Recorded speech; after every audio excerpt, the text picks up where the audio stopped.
Hello! You there! Welcome to another episode of A Spoonful of Theatre. I'm TJ, theatre practitioner, director and performer. And I'm Sam, a teacher of language, literature and self-proclaimed show business lover. This is our podcast where we spill the tea on all things Singapore theatre. It's tea time! And today's episode is titled Sincerely Angelo. Because we have the exclusive after-show interview with Singapore's newest star, Angelo Martinez, after his starring role in Dear Evan Hansen. Yes, so don't move an inch, as we're about to delve into his experience and find out what his debut performance has meant to him. But for now, pop the kettle on, Grab a bicky, and let's add a spoonful of theatre to sweeten up your day. Oh, Sam, we are back. We're back, and you know what? We're a month old. We are. It's fabulous, isn't it? You've not been a month old for a while. You cheeky! Anyways, now while the kettle is boiling and our guest is on the way, I personally just want to say thank you for everyone for tuning in. As always, this podcast is growing, and it is only growing because you guys are apparently enjoying it, which you are telling us all, which is really wonderful. So I would just like to remind everyone that if you are listening, it really does help us in whatever streaming service you're listening to this on, whether it's YouTube, Spotify, Apple, whatever streaming service you found this on. While you're listening right now, look at your screen, press the subscribe button, press the follow button, whatever sort of button it is, give it a click because it helps us get this podcast out to more people. So if you can just do that for us right now, thank you. Okay, and if you haven't followed us on Instagram, please do. We really appreciate it because we really want this to celebrate all of Singapore theatre, and it really is making an impact. So thank you all very much. Yes, thank you, dear listeners. How you been, love? I have been wonderful. I had a holiday, as Of course you did. Yes. Where you been? No, I went to Taipei. Had a lovely time in Taipei, and I also had a lovely few days in Koh Samui as well. Very lucky, very fortunate, nice and rested. Oh yes, you had a gorgeous hotel, didn't you? Oh, it was beautiful. The second hotel, but we're not going to get into that on the podcast. And I also, Theatreland-wise, of course, we closed Dear Evan Hansen, but I also went to watch Mongol Khan, which we spoke about on the last episode, and I actually really enjoyed it. Oh, I wow. didn't know what I was in for, but it was this beautiful ensemble theatre piece. Yes. And I'd just been teaching actually Greek theatre at school, which is, all very ensemble heavy stuff. And although it's Mongolian, it was kind of had a lot of Greek theatre kind of pictures and stage pictures and ensemble work. And I loved it. So yeah, I did that. What have you been up to, Sam? Not a lot really, but I'm still recovering from it actually. I went to B-Way Rave. Yes, the Broadway dance party. Yes, a first in Singapore. Yes. So it was lovely to go to, and I have to give kudos and snaps to Rachel and Alicia. Snaps. I just love the idea of you doing snaps. That's hilarious. Snaps. No, I have to give full credit to Rachel and Alicia and to the DJ Dwayne as well.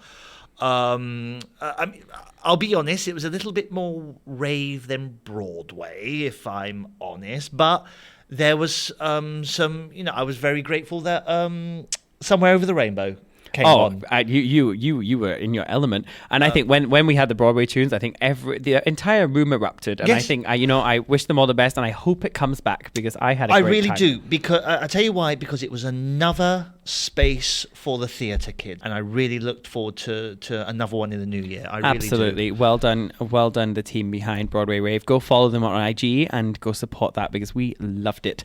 Now, in other news, before we get to our interview, there was some quite big news actually this month from the Necessary Stage, who organised the M1 Fringe Festival. And it's not going to be the M1 Fringe Festival, unfortunately, not for much longer, because M1 have been title sponsor for that for many, many years. And they've pulled out. Oh dear. Which is quite a big, substantial donation towards making that happen. Right. And the kind of producer hat coming on here, most things in Singapore, we can only put them on with sponsorship. It's so expensive for the venues and the crew behind it and putting that on. So a title sponsor for anything such as the M1 Fringe Festival is a big deal when that changes. And finding title sponsors for anything right now is almost impossible. Really? So they are in a bit of a predicament in future editions. I think they're sponsoring the next one, but the kind of future of the festival is a little bit up in the air. And I really hope that they find some supporters for that. But a shout out to all of our listeners. The M1 Fringe Festival is coming up next year, and I think we can all go and support it and share how important it is to the theatre landscape. Oh, we'll be there. We'll be there, absolutely. Now our guest is almost here. Oh, he is? I think it's time to tell everyone who our guest is for this episode. It is, ladies and gentlemen, it is Evan Hansen himself. It's Angelo Martinez. Absolutely. We have Angelo with us, and we are hoping to pick his brains on everything about the show, how he got the role, how he felt during rehearsals, how the shows went for him, and also what next. What is he going to do after his debut role? What's he going to get up to after that? Shall we find out? I think we should find out. Let's do it. Sam, we are joined by our guest. Hello, darling. How are you, sweetheart? Hi, I'm so tired. But I'm good. Thank you so much for having me. Angelo Martinez, you are in the ASOT studio. How have you been? How has the past 24 hours been? It's been thankfully very quiet. Well deserved. Sleeping the whole day. But it's great. It's great to finally just catch up and let my body rest. I think after the past 2 months. Oh my God, it's been 2 months. Yes. Oh God, ladies and gentlemen, the look of realization that came into those eyes. Oh my God. As he said it, your eyes just went, wow. It's really, it's almost like it's, as I look back at it, I'm almost, did it just happen? Oh, that just happened. Right. Okay. How many shows was it in those? 33. 33 shows. Yeah. My goodness. Yeah. 33 shows. And the last weekend, of course, was a 4 show weekend. Just to really so just to nail it right into the ground. Knock it out of the park. My goodness, 33 shows. That's crazy. And just for context, we are recording this on Tuesday, and the show closed on Sunday. Yes. And the show party closed on Monday, technically. Yes, right? yes, Monday. So we're really less than 48 hours since you properly wrapped the show. 100%. 100%. And how's the come down sort of going? Is it? Are you done? Are you? Is it a process? It hasn't been that kind of stark of a jump because I think my mind is still in the show. Yeah. But of course, at the end of the day, there's actually so much kind of like physical relief because of how demanding the role was. I can really feel the toll that it's taken on my body. Really? Yeah. In what way? In what way? I think I didn't realize how much sleep debt I have taken on. Especially because, I think we all can agree here when when you're doing theatre and when you're doing shows, and the stress that comes from it. You don't have great night's sleep, every night, right? Because your mind is still buzzing from the show or the rehearsals. And then after that, when you actually go and you finish the show and you close it and you're like, oh my God, my body is just, it's not there. Yeah. So I think I will probably still need like a month of holiday to actually. Oh, I don't blame you, dear. At least. Oh, yes. Holiday, massage, whatever you do to everything. Everything. Oh my God. I mean, we'll probably go into this a little bit more later on, talking about rehearsals and that entire process. But out of pure curiosity, because you've just brought it up, when would your days start and when would your days end? It's a great question. I think my day starts usually time-wise around like maybe 10 or 11 a.m. Probably 10 a.m. because my body doesn't want to sleep after that. Right. So it sucks because even if I sleep at like 6, I would only get 4 hours of sleep because my body just wakes up at 10. Right. And then I usually get to bed around 3 or 2. I have a very long wind-down routine. Yeah. Oh, do you actually a routine? There's something you do. So the wind down routine is very long, and the warm up routine for the show and the rehearsals is also very long. So literally, it's I wake up and it's show, and then I sleep, hoping to just rest for the next day. Yeah. So it's basically consumed me for 2 months. Wow. But, Fascinating. okay, now, overall, in a word, how do you feel now? So it's consumed you for 2 months. So Yeah. looking back, I think one word is really hard. But I'm just going to challenge you to think about, like, what would be the headline of how the last 2 months has been? Like, how are you feeling at this point?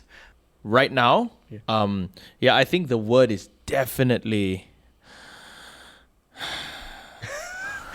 Just, literally the word is relief. Yes. Definitely, the word is relief. There has been so much work put into it. Yes. For a long time, I had to start working on this show specifically since last year. My goodness. Yeah. God, it goes back as far as then. Yeah. My God. So even like the mental prep for it, the decisions that I've had to make apart for the, I've given up a lot to do the show. Right. Yeah. A lot of people, myself included, had no idea who you are. No, perfect. And Perfect. Exactly how we all wanted it to be. No, really. and so to playing a lead role like that, Yeah. a massive role. Yeah. The audience is curious. Who is Angelo Martinez? So, where did it all begin, dear? Are we talking about like when I was a kid? Yes, start there. If that's where it started. Okay. I started singing very late in my life. Really? Yes. 16, 17. Ooh. wow. Yeah, 16, 17 is when I started singing. Right. 16, 17 is when I started listening to music. Right. Yeah, and started to be like, oh, I like music, because before that I was a fine artist. Oh, Yeah, right. so right. I did a visual artist. Yes, that's right. Marvelous. Yeah. So I did sculpture, I did painting and all, Oh, and wow. and kind of that entire route. So that's what I did in Sota. Right. Yeah. So you went to Sota Yeah. and for the arts program. Yes. And And- so I graduated in the visual arts course. Was this IB or Yeah. yeah? it was- Right. Yeah, so I did that. Only 16, 17, at around that time, that's when I realized, oh, okay, like I like music, and I started to sing around that time. And Was there a moment? Did you just end up in a K yeah, box no, or something? no. I think the truth is, I wanted to boost my sex appeal, to be honest. Fair enough. Heard it here first, folks. No, for real. Like, I think, that's around the time in which I was discovering myself, and I was like, you know what, I want to, I was like, I had a crush in school. Oh. I wanted to be like, it's cooler to be this and that. So I was like, you know what, I'm gonna start like trying to be into like music and stuff like that. Maybe I could catch a girl's attention. Seriously, How It's- romantic. Okay, and did learning singing get the girl? Oh, that is a good question. The answer is yes. Oh, there we go. No. There we go. Would I be right to assume when you discovered music at this Yeah. moment, I don't sense it being naturally musical theatre? No, it wasn't. Yeah. So naturally, to woo the girl, I assumed, you got to listen to like smooth music. So I was like all R&B, all of those like hip hop and stuff like that, because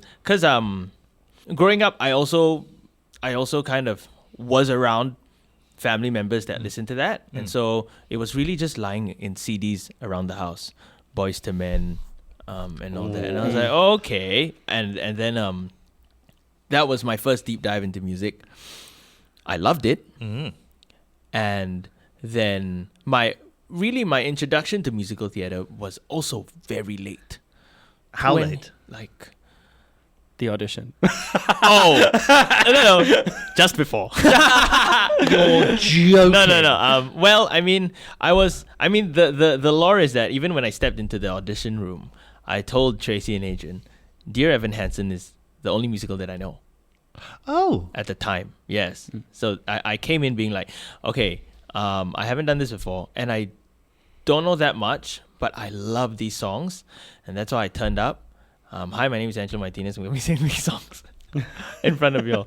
Yeah. Wow. Yeah. That's wow. I'm flabbergasted by that. Yeah, I grew a pair. I really had to Yes, you grow a did. big pair to show my face to but them. you mentioned like Dear Evan Hansen is the only musical that you know. Yes, at the time. Yes. What was your connection to that musical? How was it you knew that and not others? Oh, that's a good question. I heard the song Fall Forever online Right. first. Yeah, I chanced upon that song first, and I loved it. Yeah, and then and then I realized that okay, this is by Ben Platt, the guy that was in Pitch Perfect, right? So then I went down the rabbit hole of the soundtrack, and I was like, oh wow, Words Fail is a nice song too. Waving through the window is also really nice. So then I just listened to all of the songs, and I just kept it at the back of my head. So that's why when they posted the audition notice in May, I was like, oh my gosh, they're bringing it here. I have to try. And it was a big deal, wasn't it? The fact that Dear Evan Hansen is coming to Southeast Asia, it was a huge deal. I almost couldn't get a slot. Yeah, I couldn't get a slot. The first time I tried, I couldn't get the form out. It crashed. Oh. Yeah, so I had the Taylor Swift concert ticket. But that is how popular it was. Like I remember it coming up because I was teaching at La Salle at the time, and every single guy under the age of 30, and even some over the age of 30, wanted to audition for this role. Yeah, this is such an iconic role. But going back to what you were saying just a little bit before we get onto auditions, I think that's what's the beauty of this show, because it transcends musical theatre, and I think it is and I think that's why it's done so well in its production here, because people, especially I think people of like Gen Z generation and kind of around that, I'd say above and below that, really resonate with the music style. Like you know, Pasek and Paul, the music is just so, it's got those R&B like kind of vibes in there as well. And of course, you know, Ben Platt is very popular kind of from movies and things as well as vocally as well. Yeah, so and his tone is pretty iconic. So like I hear him, I'm like, oh yeah, that's Ben Platt. You know what I mean? Yeah. So I think you know, it's a show that does transcend that. So it doesn't surprise me that was one of the only musicals that reached out to you outside the musical theatre genre. Because when you're musical theatre people, we just assume everybody knows every musical. They do not. You know, actually, not everybody is like us and has musicals on Spotify every day. People actually listen to other artists. Yes. You know, there's people like Sabrina Carpenter and things that Sam has no idea who they are. We'll talk about that later. Oh dear Lord. Yeah. Anyways, But yeah, I think that's so interesting. You know, that led to you just giving it a go, and I think that's such a big thing to walk into that audition room and give it a go. Kudos, and absolute kudos to you. I think that leads us very nicely into the auditions. So like, so once you got secured that slot, like, how was the day? How did it go? How did you feel? Like, what was it like? So firstly, I learned actually post doing this show that people don't really come into the audition room singing songs from the musical that they are auditioning for. So I mean, I didn't know that. But then I was like, okay, they're going to want to hear, you know, that they want to hear that the people that they're auditioning for can hit the notes or whatnot and can tell the story. So I might as well just sing the songs, right? I mean, I like them. When I signed up in May, I didn't really know the songs fully. So I took 2 months to learn them, singing them literally every day. Every day to myself in the room, I dedicated an hour after work, after school. Okay, I'm going to learn this song. I'm going to sing it to how I think I can make it sound best. Because I'm not vocally trained as well. I just had to make it work, right? I just like, okay, I think this is how I can make it sound. Wow. So, total imposter syndrome. Total, like, I honestly, am I allowed to swear? Go ahead. I don't know what the fuck I'm doing. But you know, yeah. But I just love the songs too much to not show up. Yeah. And do you know what? Like, just hearing that it completely explains why you got the role on top of that. Yes. Like, I can tell you, like, having worked, I do audition prep with people all the time. I audition all the time, and I can tell you that people don't put that much work into most auditions. Yeah. I wish they did, but majority of people, it's another audition in their cycle, and they will prep it really quickly or drag something out. And I guarantee that came through. I was not in your audition, although we worked on the show together. I wasn't in the audition room. Right. And I guarantee that came across. So and what- that passion and that hunger. And that works so much for Evan. Like, and that kind of almost naivety.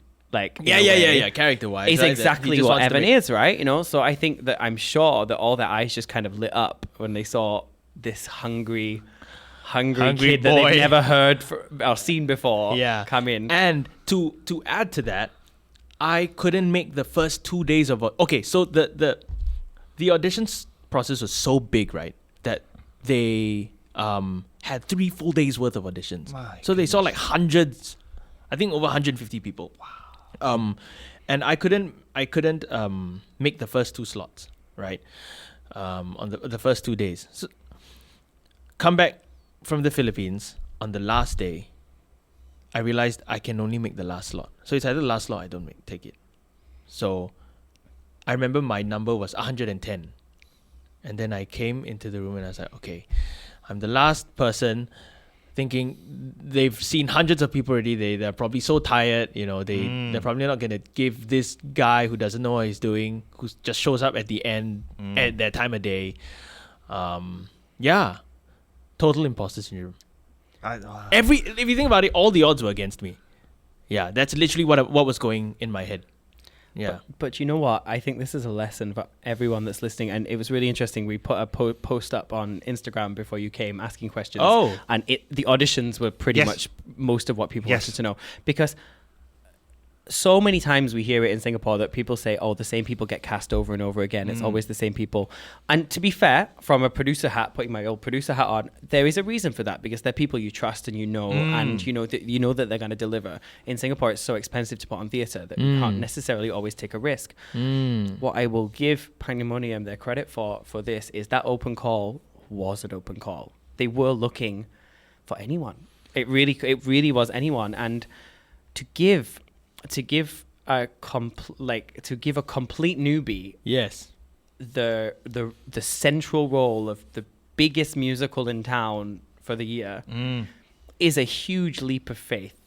Is a huge leap of faith. It's a gamble. And a gamble. It really is. Yeah. But it just shows that, you know, companies, and it's not just Pandemonium, actually other companies are doing it now. There are new faces coming throughout the Singapore theatre scene. But it is a credit to all the companies now that they are giving people chances in these roles. But I think especially in this one, it would have been so easy just to go, hey, we know that, I'm not going to say any names, but there's so many people that, you know, there's the regular people that we always see. They might not have been they might have been a bit older looking, or, you know, it might not, you know, but I mean, Ben Platt played him when he's like, what, in his late 20s, like, you know, like, you know, but so they could have gone that route and gone with a more established one, but they took that risk with you, and they did. Honestly, it paid off. It absolutely paid off. But that was great. So I just want to really quick, so we kind of fast forward a little bit, I suppose, but rewinding back to the audition process. So you're there, you're 110. Yeah. You've sang your song. Yeah. Did you feel like it went well? Because everyone always judges themselves in auditions. Like, how did it go? How did you do what 2 months of practice was in that room? Did you do yourself proud? I couldn't tell. I was so confused. Yeah. Because what happened, and I mean, here was spilling the tea, right? So, yes, please. So again, this is my first audition, right, ever, especially in this space. So you're supposed to come in, and the standard, I think, is 32 bars of a song. So I came in wanting to do the first 32 bars of Fall Forever, right? I did it, and then they were like, "Can you please do the whole song?" And I was like, "Oh." And they're like, "Do you know the whole song?" I was like, yeah, I do. At the back of my head, Angelo, of course you do. You tried this for 2 months. You have, you know, just, yeah. And then I was like, okay, yeah, I can do the whole song. I did the whole song. And they were just quiet for like a few seconds. Out of interest, just to set the scene in my head here, how many people are you doing this in front of? Oh, okay. So this was in front of Tracy, Adrian, Tim, and Joanne on keys?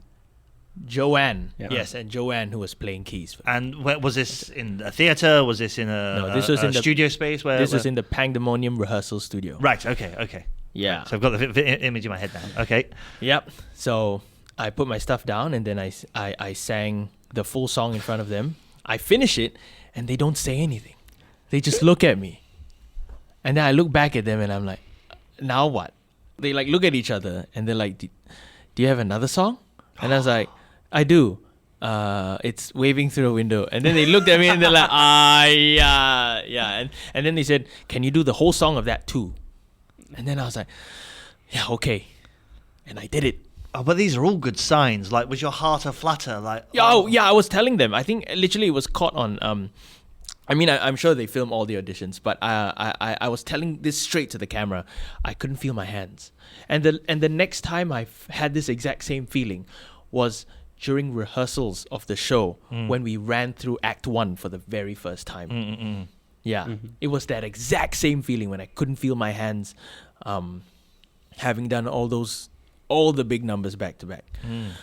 Yeah, man. So I do those songs, and then they just ask me to step outside and wait for a blue slip or a red slip. That's all. Oh, is that how it works? Yeah. Oh, well, I will add some tea here. That was the first time that's ever been done. And it was quite. There was different opinions, but yes, it was a bit like a Britain's Got Talent or an X Factor. Yeah. A blue or a red slip. So it's the first time it's ever been done. Okay. So this is not usually the process. Not the red and the slips was a new thing. So it did get quite the conversation starter within the performer community. Right. Afterwards. However, I suppose there and then, like, there's no waiting. It's like and actually being on a panel, you pretty much do know there and then. And as in, I know if I'm gonna want to see you again pretty much 20 seconds after you've opened your voice. Actually, I usually know when you walk in the room, as in, like, just how you're holding yourself. Like that's a big giveaway for me when I'm on a panel. But especially once you've started singing, I pretty much know, because you hear singers all the time, you work with singers all the time. I know if you're going to hit those notes later. I can hear it in your voice. Yes. Which we talked a lot about when we were working together. Exactly. Yeah, you can hit a. Oh no. Just do this and go. Yeah. So yeah, absolutely. So I think you really do know. You really do know straight away. But there were people that didn't get those recalls that were expecting to, or well, not necessarily expecting to, but you maybe thought, oh, they might have a good shot, and they didn't. And I think that's a big lesson about auditions. It's not necessarily, you don't know what the director wants. You don't know what the production company wants. Even though you might have a vision of the show in your head that you think I'm perfect for it, you might not be. And it's, even if you're a seasoned actor, an Angelo could walk in and take the role. No, but I joke about that, but that's true. Like, at the end of the day, history of any production, whether it be movie, TV, or theatre, is dotted with those examples. I can't think of one coming to mind at the moment, but there are plenty of examples of nobody's debuts and absolutely stealing the show, and then they become a household name. You did your first round. You got the slip. Yeah, you got the slip. Which colour? The positive one. Which one's the positive one? The promising one, the good one, the blue one. Yes, we got the blue slip. And then recalls, right? Yes. And many recalls, I believe, for you. Oh, right? yes. It was like, I think... Same day? No. No, but the first one was the next day. The next day? Yes. My goodness. Literally. So you got the blue slip. Yep. And a load of recalls. Yes. Over a number of days. So when did... No, over a number of weeks. Over a number of weeks? Yes. So you mentioned earlier this was last year. This was last year, yes. When last year? This was July last year. So this is close to 18 months ago. Yeah. Wow. Yeah. And so how many weeks until you got the call? That I was offered the role? Yes. Oh my gosh, I remember this scene like it was yesterday. So the final call happened, I think it was first week of August. Right. It was around there. And what happened was they had a group recall, and some of my castmates were there as well. So Rebecca was there, Ethel was there. Yeah, and we sang Good For You. I remember that. And then they asked the other cast members all the other applicants to be dismissed. And then they got me to sing Words Fail for the first time. So I sang that. After I sang Words Fail, I had to wait, which I remembered was one of the longest waits of my entire life. I was like, it felt like 3 years. It was more like 15 minutes. Yeah. And then they invited me to their office. And I still remember it was the four of them, Agent Tracy, Tim, and Joanne. And they all looked at me and was like, what are you doing next year, October? Oh. Yeah. Oh, that's marvelous. That was and what was your immediate reaction? I can skip school for this. That was literally what I thought. The first thing I said to them was, "Are you sure?"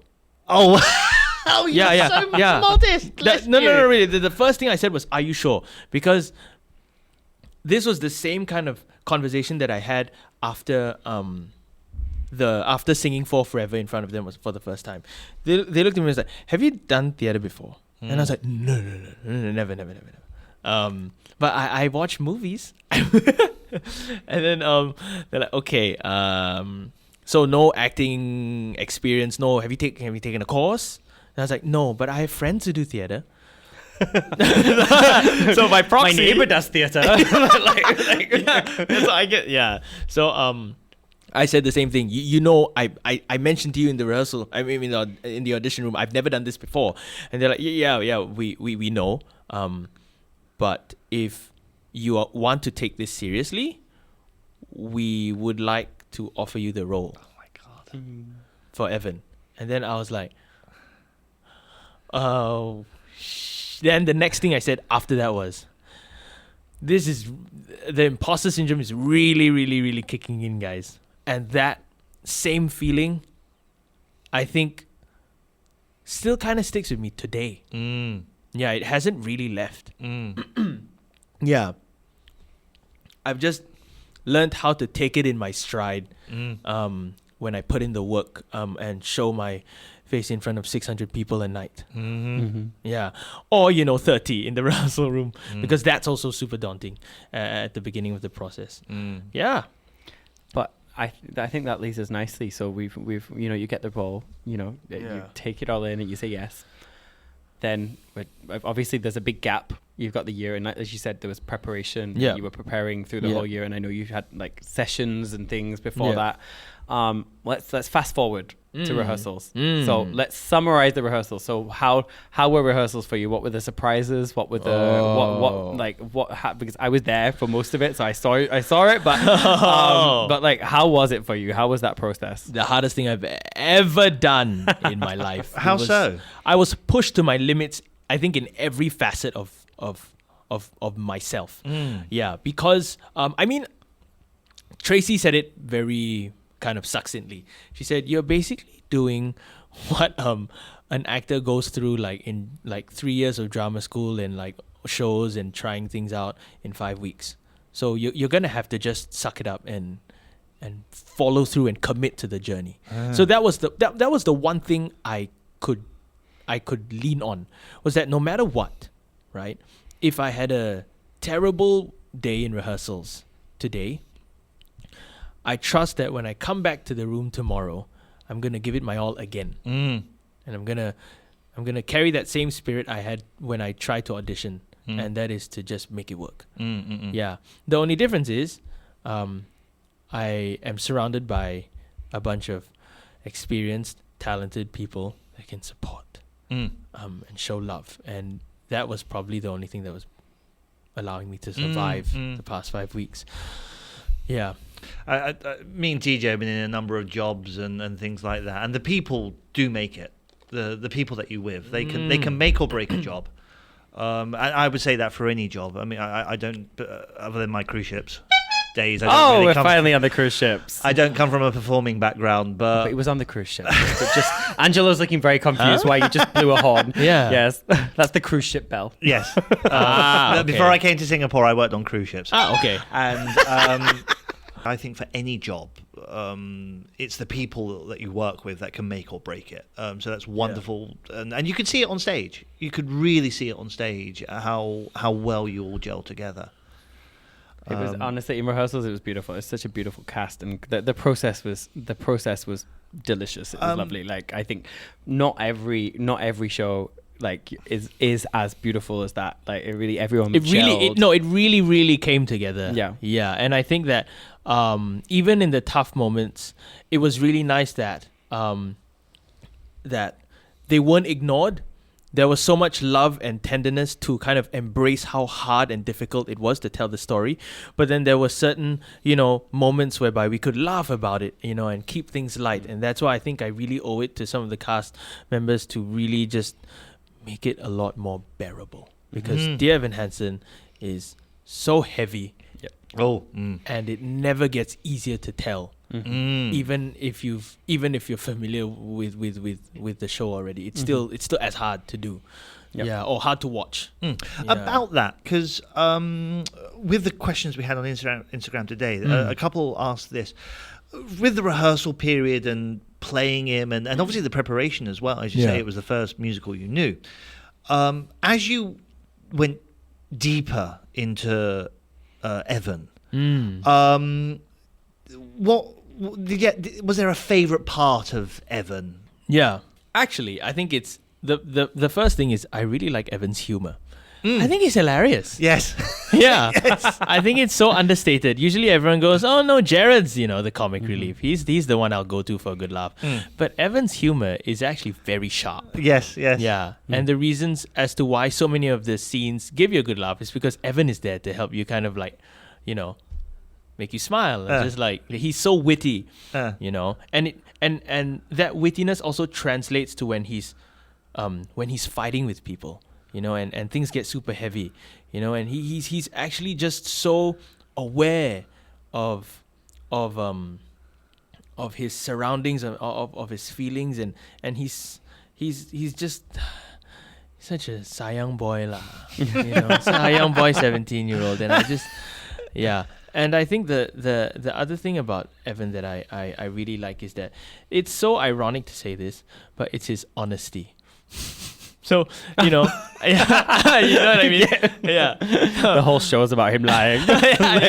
Yeah, but, like, in all the scenes, I think, in trying to kind of tell Evan's story and to put him to life on stage, the way he reacts and shows his body and stuff, it's so honest. He the way he tries to help, or the way he tries to talk to people, it's so rooted in honesty. He's not trying to be a different person. He's just scared to be himself.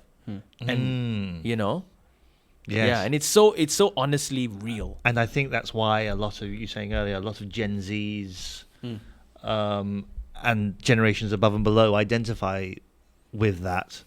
Identity can be quite hard. Yeah. It can be quite hard discovering it and being authentic. Now, the rehearsals leads into The show. What was going through your head, nerves, pressure, when it came to tech, to opening, to it finally coming together and being put in front of, as you say, 600 people for 33 shows? Yeah.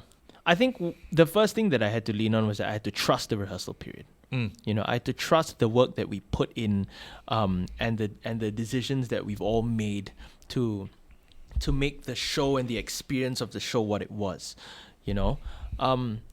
Tracy mentioned it very, very nicely. When we start shows, the only difference is that we have a new player in the room, and that's the audience, right? So we can imagine them as like a fourth character. Oh, how beautifully put! I love that. Yeah, how beautifully put. Like a new character in the show, and it just adds kind of new, adds like a new layer of awareness of how we then not just react to each other on stage, but how we'd hear how audiences react to our decisions on stage. Making Evan a bit, angrier in these scenes, and making him a bit funnier in these scenes. Yeah, but I think that the pressure definitely got a lot more palpable during the opening weekend. I think the reality of having to do the run several times over like 4 to 5 days was very, very scary. You know, so like even coming in and doing the preview on a 7 p.m. show, but having done a full run before that, you know, and we can't let our foot off the brakes. You know, we always have to keep on committing to the journey, you know, and the journey is never lighter. That's what's so scary, you know, and then that's why I never found Saturdays to be any easier, because we do it twice. And then gala night was on the. I also know that you're someone who likes the evening, as in like you the warm up. Yeah, like exactly. Yeah, I'm warmed up by 7:30 p.m. But then you know I still have to do the 2:30 p.m. show and commit to that fully. You know. Yeah.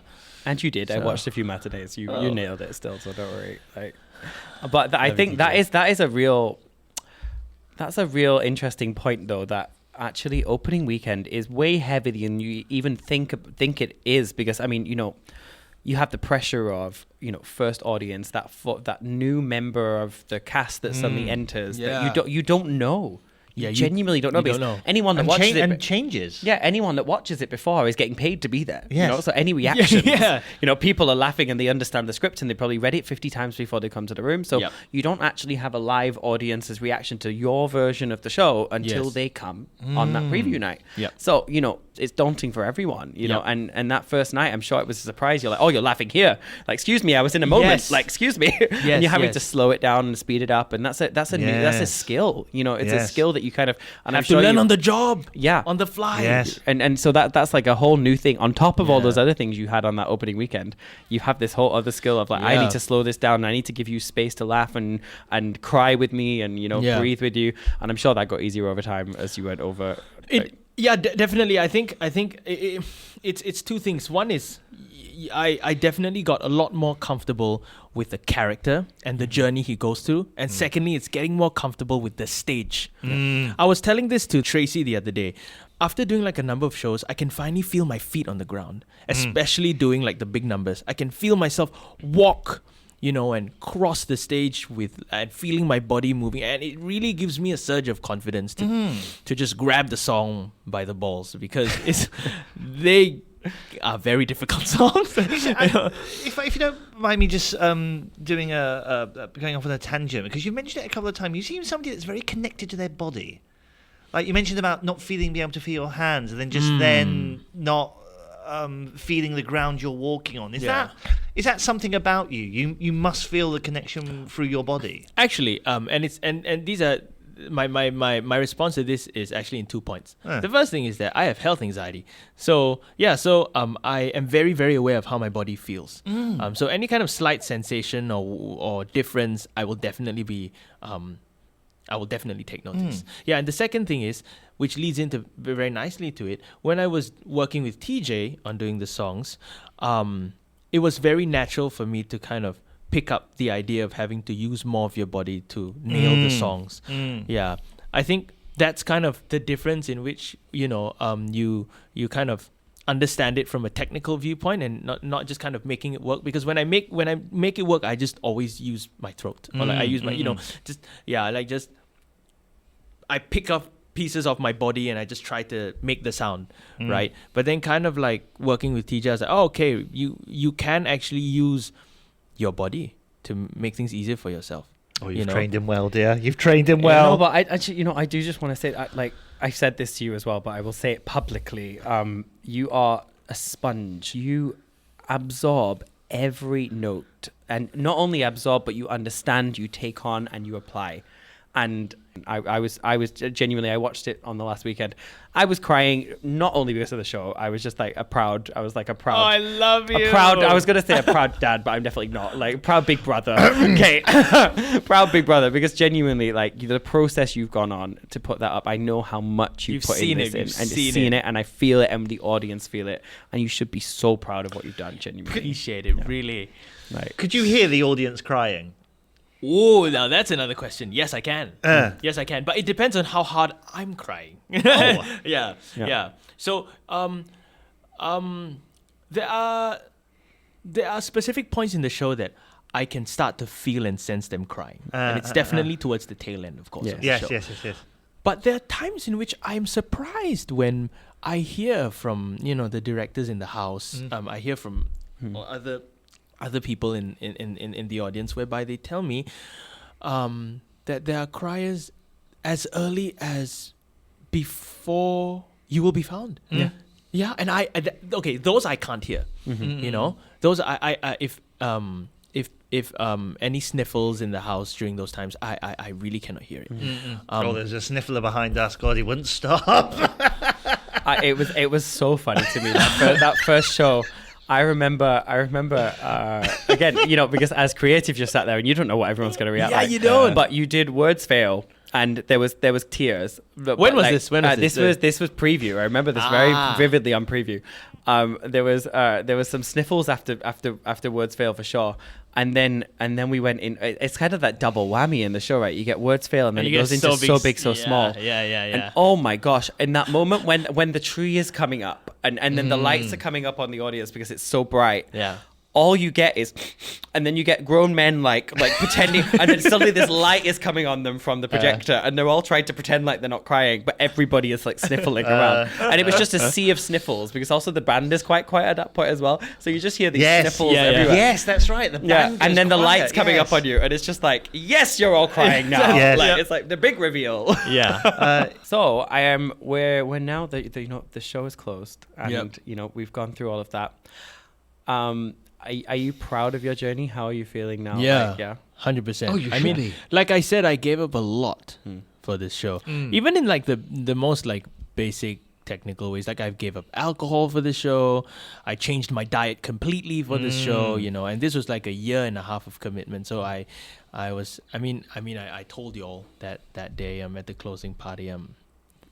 The first drink I have is me tasting alcohol after like 1.5 years. Wow. So I really gave up a lot for this show, and such discipline. Wow. I was a monk. I really was a monk for the 2 months. I just rehearsed, and I came home and I slept. Same with, even more so with the shows. Yeah. The irony that he only got into singing to be a sex god, and then he was a monk when he actually got a role that required him to sing.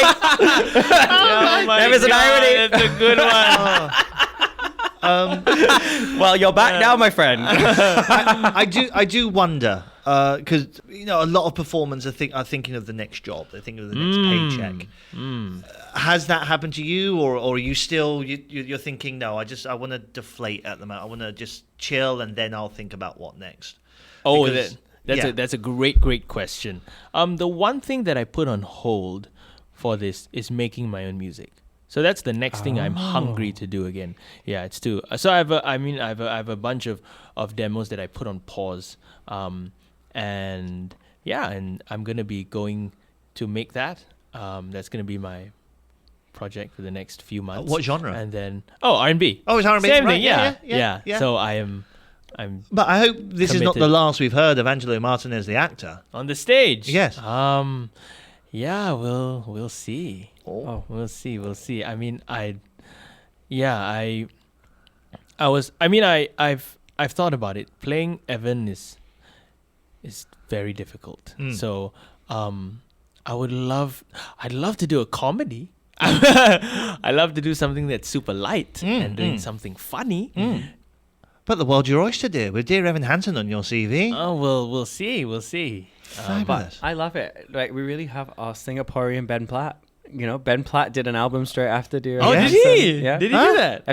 You've heard? I mean, I've listened to Honey Mine, but I didn't know that he. I think it's after Dear Evan Hansen. I don't know if it's straight after, but it's definitely it's that. We've got our Singaporean Ben Platt. Nice. And I think what a wonderful addition to our Singapore art scene that we have. Appreciate it. And I know we will be following your career very, very closely, and I'm sure everyone that's listening will be as well. And we'll all be buying your album on Spotify. Oh, please come to the launch. Yes. Yes. We will be there. Please. We will be there. And do you know what? It's when you said we'll be buying your album on Spotify. In my head, I had a CD and Angelo signing it, but then I think we're not in 2002 anymore. Oh my gosh! Sam. Can I talk about signing for a second?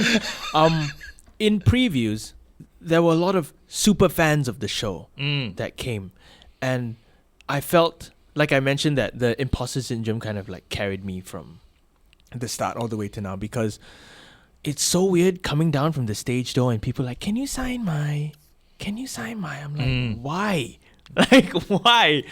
Oh, you're so humble. I know exactly who was there on that opening night, and then listened to the podcast, and it was Nick and all the crew. Oh, really? Yeah, from our open mic nights. Those were the crazy fans. Those were the crazy fans on opening night. But yeah, love to so them humble. then. Love to them. But people are so excited, like, and I think people were so excited and are so excited. You know, it's so lovely that I think it's even there's something even more special about it, that your specific journey into Dear Evan Hansen, and the fact that we found a local performer with your journey and everything we've just talked through over the the rest of this podcast. I think it makes it even more special. Yes, I agree. You know, I think it made it special on the show as well. Yes, and I think all the audiences, and from us as well, everyone, very proud of you for your journey, and wish you all the best for whatever you do next, and we'll be there supporting and waving and cheering along the way. So how can people follow you, Mr. Angelo? How do we follow this journey? Sell your music to us. Oh, yeah. I mean, you can find me, and now it's Angelo on Instagram. Yeah. Fabulous. I mean, if you search Angelo on Spotify, I have some of my old songs there. Oh? So there's that. You know, they're all like lullabies, to be honest. So you can listen to them if you want to fall asleep. But then your demos that you're going to be doing soon? That will come out 2025 for sure. Fabulous. For sure. Great. Fabulous. And yeah, we'll see if there are other kind of theater shows, to audition for. Yeah. Maybe you'll see a new boy in the room. Well done. Thank you so much for coming, my darling. It's been an absolute pleasure. Thank you for having me. Well done you. Seriously. Well done you. Thank you, Angelo. We will see you soon.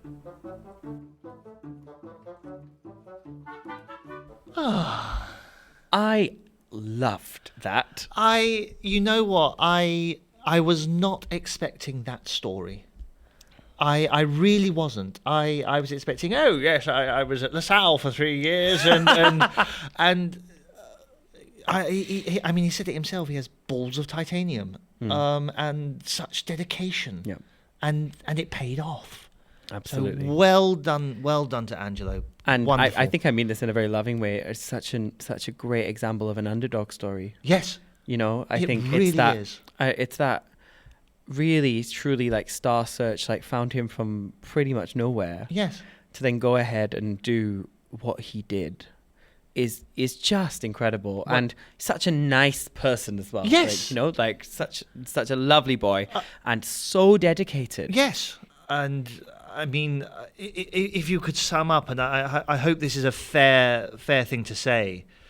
The entire Dear Evan Hansen enterprise in Singapore, Starship Enterprise, but the entire enterprise itself has been one big risk. Yes, and I mean that in a very positive way, as in it's the first edition of it in Southeast Asia. Yeah. It's you said it's the first one they were allowed to change aspects. Of redesign it. Yeah, redesign it. A risk with an unknown actor, a risk with not having understudies, and it's paid off beautifully. Yeah. And yes, and so what a way to for all the cast and all the crew and all the production. I hope they're all just on cloud nine and very proud of themselves of what they've achieved, especially Angelo. Yeah, especially. And Angelo. I think everyone listening to this and anyone anywhere near the Singapore theatre scene should be proud that the Singapore theatre scene is established enough now and has the local skills and talent to put on such a show to rival any West End show. Honestly, really. Yes. Well done to everyone. Now, talking about shows in Singapore, it's time for our hot sips. This is our Spoonful of Theatre show recommendations of what to watch in November and December. Yes, we're moving into the holiday season, meaning it's panto time, starting with Wild Rice's The Wizard of Oz, a local adaptation written by Alfian Sat and Elaine Chan, directed by Ivan, and starring an all-star local cast. Looking forward to this one as it performs at Ni An Kongsi Theatre at Funan. Tickets available from Sistik, playing from the 14th of November to the 21st of December. Absolutely. And over at Marina Bay Sands in the Sands Theatre, we have the blockbuster musical 6 finally making its way to the shores. Sam's history nerd is blowing up. It's produced by Base Entertainment with an overseas cast coming in. I think they're from the UK, if I'm not wrong. Oh, splendid. And it's going to be a fabulous show. I love this show. I saw the original over in London. Please go catch that. It's playing from the 14th of November to Sunday, 1st of December. Tickets are also on Sistik.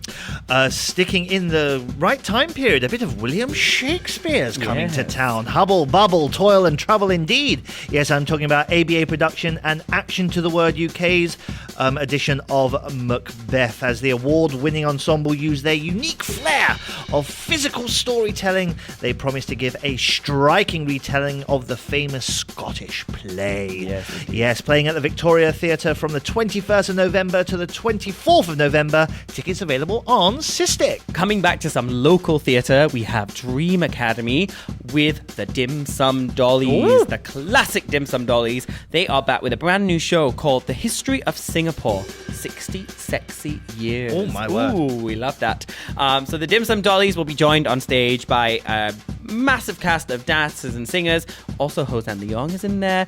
And there's also some sexy boys promising me to make history sexy. Ooh, very interesting. So go and check that out. It's the Capitol Theatre from the 12th of December to the 21st of December. Tickets on Sistik. And not forgetting Sightlines Red, An Artful Murder, an experiential murder mystery, playing until the 1st of December. Tickets available on Sistik. Now, that's what's happening in Theatreland. TJ, is there anything else going on in Singapore? Yes, so some quick mentions. Apart from our hot sips, we have a few festivals coming up as well. The French Film Festival is on. I watched a beautiful music ensemble the other day down at the Alliance Francaise. So there's lots and lots of films on at the French Film Festival. The Singapore International Film Festival is also on. So movie buffs are all out there. And of course, the Voices Festival, which is one of our favorite festivals. Yes, it is. The whole year is on at the Esplanade. So go check those out. But of all the movies that's coming out, there is a big one coming out. There is a big one. I'm sure anyone listening to the podcast probably already knows Wicked. It's Part coming. 1. I've got something to say about this. I'm very upset that it's in 2 parts, but I will watch it first to see. So Wicked Now, Part 1 is coming out very soon. It's funny you should say that, not going into too much detail. I'm actually glad it is 2 parts, because I don't want to wait another year for Part 2. but that's the fun. I mean, if you were a Star Wars fan, you would understand the anticipation is a good thing. This is one story that you can watch in one time in the theatre. Cool. Okay, but there's a little taster of our opinions. We will be going to the cinema to review that Yes, on we will. a Spill the Tea very soon. So stay tuned. That'll be coming your way very shortly. And love, if I remember rightly, it's just 40 odd days until Christmas. It is. It's very soon. So that means the holidays are coming, Sam. We've Yes. got school holidays. 2 teachers here, very ready for our school holidays. Very, very ready. I think as a teacher, you're always just counting down the days to the next holiday. Yes. We love our jobs, but we also love the holidays too. So we got Christmas coming up, and also some other things to tell you about. So we will both be hosting at the Sing-a-thon for Sing Theatre. So do tune into that. It's on the first weekend of December on the Sunday. 12 hours non-stop singing, and we'll be hosting all those amazing artists. We've been doing it for many years, haven't we? Yes, can't wait. It's our 5th year doing this, and we've always raised tens of thousands of dollars going to an amazing cause. It's one of my highlights of the year. And really, really looking forward to doing that. And of course, you mentioning the Voices Festival, we're going to be there as well. Yes, we're going to be doing a special open mic night, and I always look forward to these because I think, we're on the Esplanade, dear. We are, and it's in the Annex Theatre as well, Yes. which is really amazing. So we'll be performing in the Annex, which Now, is great. if you want to take part in that, you must register. The tickets are free, but go onto the Voices website, the Voices socials, and register your ticket for the Voices Festival Open Mic Night with myself, with TG, and Joanne Ho. Joanne Ho. Yes, look forward to that. I love it when Joanne joins us for the MD of Dear Evan Hansen. Yes.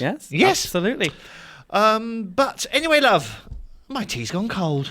Yeah, I think it's time to wrap up. So thank you so much for tuning in. Do remember, if you've liked this episode, to like us on all the socials and follow us on whatever podcast streaming service you are listening on. And we will bring you more juicy tea from the Singapore theatre scene. So it's cheerio. We'll be back soon. And a ta-ra from me. And to anyone working in Singapore theatre for November and December, break a leg.